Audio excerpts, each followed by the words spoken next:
Hello, my name is Abraham Fiszbein. I'm a psychiatrist in Las Cruces, New Mexico, who's now going to talk to you about some main issues in mental illness. What I like to do is help you recognize someone that is mentally ill from someone that is not, or someone that has criminal intentions, and tell you what can be going on and how to approach it. Before we do that, let me just make an open phrase for you to think. What is mental illness? We could describe mental illness as something in the air that could be hard to grasp, and that people could say, this is just empty talking. But I'd like to make it more concrete. When you look at something anywhere, you can think that because you saw it with your eyes, that's what you saw. And it really is not so. You need to have a big pathway that has to be intact to be able to see something. You can perceive it with your eyes, then it's going to go through different pathways all the way to the back of the brain, where it's going to go and find the visual area. There, all the wiring of the brain is going to process the information that the eye sent, is going to make it understandable, and it's going to send it back. And because this is going to be so fast, you won't realize that it's taking this long. You'll just realize, oh, you just saw that.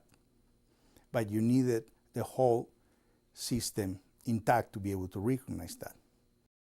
If any of the areas or any of the parts of the visual system or the auditory system is distorted, for example, if the wires are not well connected, or the transmission of electricity is not going well because there is a problem with the chemicals the brain are making, or if something in the area that transmits the sound is not working well, or the wires are making sparks, you'll realize that the transmission is not going to be as smooth.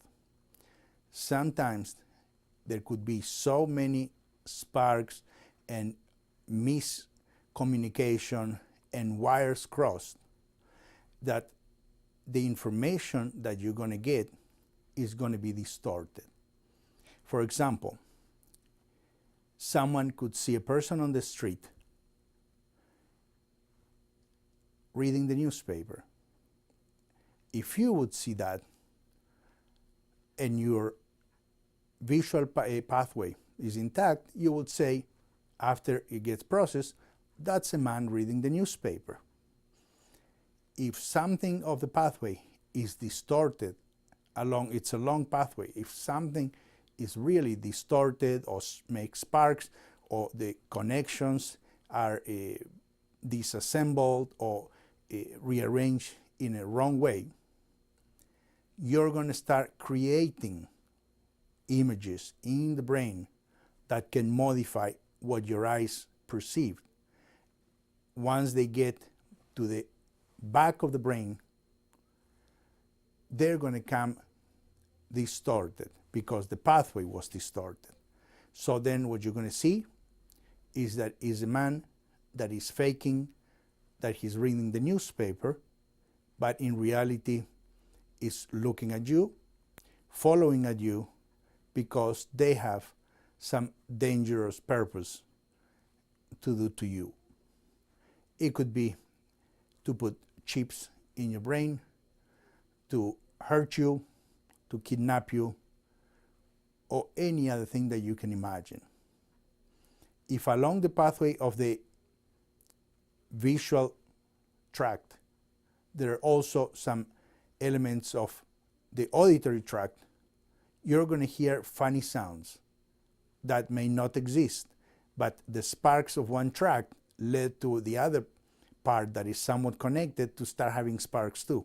So you're going to start hearing things that are not there, and soon they're going to be transformed into voices that are saying something. And if you're scared of this man, they're going to tell you something that's going to confirm what you perceived, which is different than what someone with an intact pathway was able to perceive. As you can see, the mental illness is one more medical illness that is a medical problem of the brain. Not grossly, the brain like having a tumor that can also cause psychiatric symptoms, but more it's a illness of the chemical products that are made by the brain and how they get transmitted. The same way like could be how is the electricity transmitted in the heart, what's happening with different nerves that go to different parts of the body, like many other medical illness. This is an illness of the brain, and the people that see something different than you are convinced that is their reality. To recognize someone that can be mentally ill, if you're called to a circumstance that there's someone agitated or is dancing naked on the street or is becoming belligerent and threatening to attack people. The main thing to do is once you get there, don't react quickly, because if you react quickly, you may not be able to understand what's happening, and you may not do the best thing. In this way, ending up causing yourself a liability and a damage to the client that can be avoided. There are different techniques to approach a client like that would help you save time, paperwork, and liability. And it would mean once you can recognize someone that could be someone with a mental illness, you would be able to decide that instead of taking him to the jail and then finding out 2 hours later that this person tore out the ear of another inmate because the voices were saying so, and you become liable, you would realize that none of this happened because you took him to the right place, that is the emergency room, where then the security of the hospital can take over and the medical staff will take care of that medical illness. The other thing to know is that someone with a mental illness, an illness of the brain, can also have other medical illnesses. For example, diabetes, cancer, hormonal problems, any other type of illnesses. So what you could be seeing when you get to the area where the call was generated is you could be seeing someone with a mental illness whose mental illness is getting worse because of the medical problems. So if you put him in the car and take him to jail, you may find that in an hour the person is dead because the sugar became too high or too low. It has to be evaluated with time. No one is rushing. If there is an issue of safety, it's a matter of figuring out what way to do it. So some people of the group may be doing the part of the safety and someone else is going to do the investigating. And for that, you can get information from the family that called you, and they will tell you very easily that this person has a mental illness, that has been refusing the medication, has been off the medication, and since then this person has had a relapse. Or neighbors could also tell you. The neighbors would say, yes, we know this person. This is a person that when it's taking the medications regularly, it's a very kind human being, says hello to everybody, offers to help everybody. It's just a wonderful neighbor to have. But they can recognize that this client may be out of the medications because he starts presenting bizarre behavior. And they know at that time that the best thing to do is not to confront him, not to argue about the reality, but rather call the law enforcement officers who would evaluate the situation, will discuss with them to get the information, and they will share the information that this person is mentally ill, and then the officers would be able to transport this person to the hospital where he will get appropriate care. In summary, whatever is happening inside the brain is going to determine what you perceive or how you feel and what type of emotions you have. If the brain is healthy, the perception and the control of the emotions is going to be good. If the brain is not healthy because of chemical abnormalities, problems with sparks in the wiring and other type of issues, the perception is going to be different. Now, for an example, this is a model that is half of the brain. This half of the brain is prepared to hold different pathways, different wiring systems that will go to different systems. So you can get a sense of how complicated this is. For example, these are some abnormalities that happen when suddenly the brain is not decreasing the amount of a chemical, but increasing it excessively. And it causes several types of symptoms that are here, and you can also see the type of wiring and how one brain cell communicates with the other.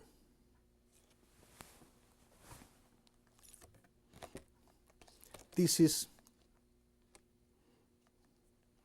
a different type of system. This is a system, for example, that it would make someone with a mental illness not want to do anything, sit down at home or in the hospital or wherever they are living and not be interested in doing anything. And this is not depression, this is not being overwhelmed. There's just no interest, no logic, no enjoyment, just some kind of strange neutrality in the feelings. This is a pathway that can show abnormality if the medications used to treat mental illness are excessive. What are the areas of the brain that will be causing side effects?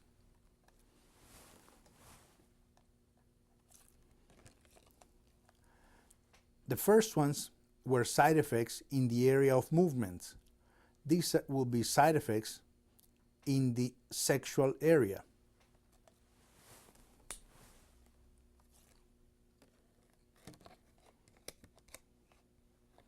And this would be another pathway that would show differences in emotions, anger, and depression.